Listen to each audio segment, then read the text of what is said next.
Welcome back to Athletic Every Day. Today I started off with some backwards uphill walks a la knees over toes guy, aka Ben Patrick. Really fantastic way to get some conditioning in your quads and get a nice pump in your knees. If you ever have any knee problems, then just go find a hill, walk up it backwards. Very, very simple, and your knee pain will be cured. Then I moved on to some skipping. I always like to warm up with skipping. If you've been following along. For those of you that are new to the channel, skipping is a fantastic way to build elastic capacity in the lower leg, in the foot, ankle and calf complex. It really teaches that stiffness and elasticity, and it's a very simple and easy exercise to do. It also builds rhythm, coordination, timing. It's just such a fantastic exercise. And obviously, it gets you out of breath, gets your wind up. It's such an amazing way to just condition the whole body. You're not just using your legs, you're using your arms and everything. Moved into my usual mobility routine. I do this pretty much every single time, every single session.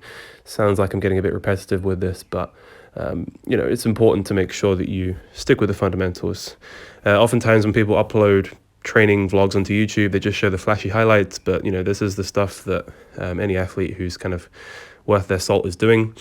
Maybe not necessarily with a dowel, but they're always doing mobility work. They're always doing pulse raising activities before any workout, because you have to mobilize the joint before you can start to put load through it. Just to make sure that you're feeling good through that full range of motion, especially with weightlifting movements. You are moving through a pretty large range of motion with very, very heavy loads, so it makes sense to warm up. You're not just going to go straight into the movement and then load the weights from there.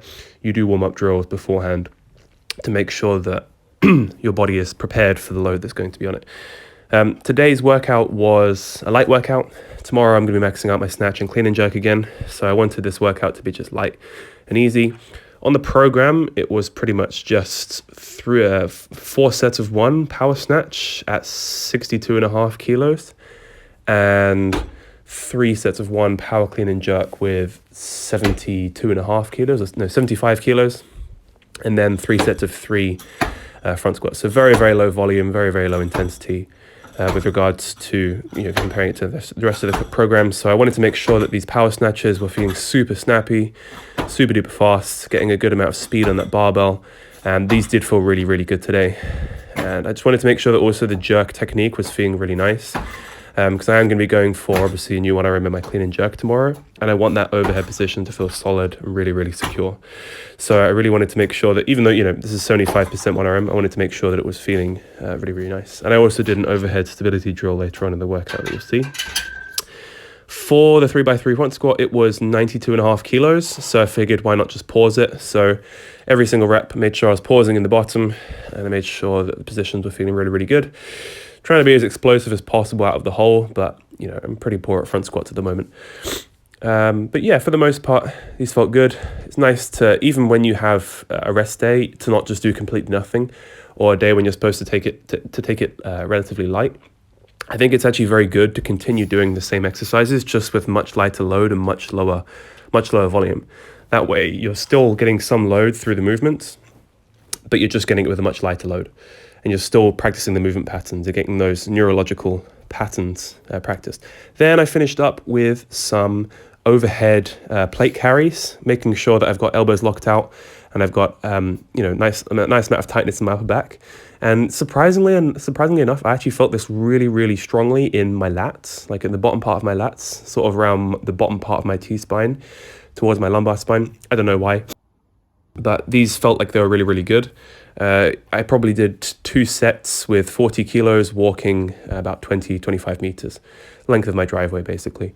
Then I did some lateral lunges, trying to get as much range of motion as I can possibly, trying to get knee right over the toe, arse to grass as much as possible. This is a really good exercise for building, you can think about it as loaded stretching. This is a very, very, very extended range of motion exercise for the adductor muscle group. So it really is going to challenge that. And then obviously if you can add load, then by all means do it. And the reason why I'm doing this is just to, again, challenge my body through a range of motion that I wouldn't normally use with training. As I've mentioned previously many times before, weightlifting movements, most strength training movements, they are very sagittal plane dominated. So it's nice to mix up make sure that you're getting some multiplanar work in. Then I finished up the workout with some wide grip pull-ups. For those of you that don't know, I actually did a 200 pull-ups a day challenge way back when I started this channel. And I supersetted that with some lateral loo raises. If you've been following along for the first 8 days of this journey, then you'll know that I absolutely love loo raises. Loo raises is one of my favorite exercises, especially for upper body. They really do challenge practically every muscle in the upper body, especially in the back and the shoulders and the scapula. You're getting scapular mobility, you're getting loaded scapular mobility, and it's just a fantastic exercise for making your shoulders mobile, healthy, and strong. Then I thought, you know what, fuck it, let me take the pump covers off and let's have a look at how the back muscles are working. How am I scapular tracking? Are there any asymmetries? What's going on with the shoulders? It's very useful to sometimes look at your form when you aren't actually wearing any clothes. It sounds kind of strange to say that, but you can really see how muscles are functioning a lot better with bare skin. And you can really see how my traps are engaging. You can see how my scapula are moving and rotating and retracting and protracting throughout that range of motion. And I thought, fuck it, why don't I do the same with some lateral loo raises? Now, I'm not kidding myself. Like, the human body isn't supposed to be completely symmetrical, like perfectly symmetrical.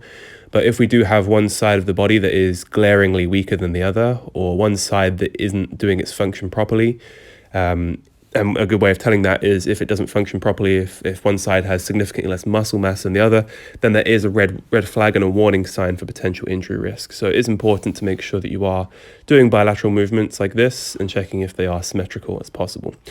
All right, that's it for today. Please follow along tomorrow to see me max out my clean and jerk again tomorrow and see if I can get some PRs. Any questions, drop them in the comments below. See you tomorrow.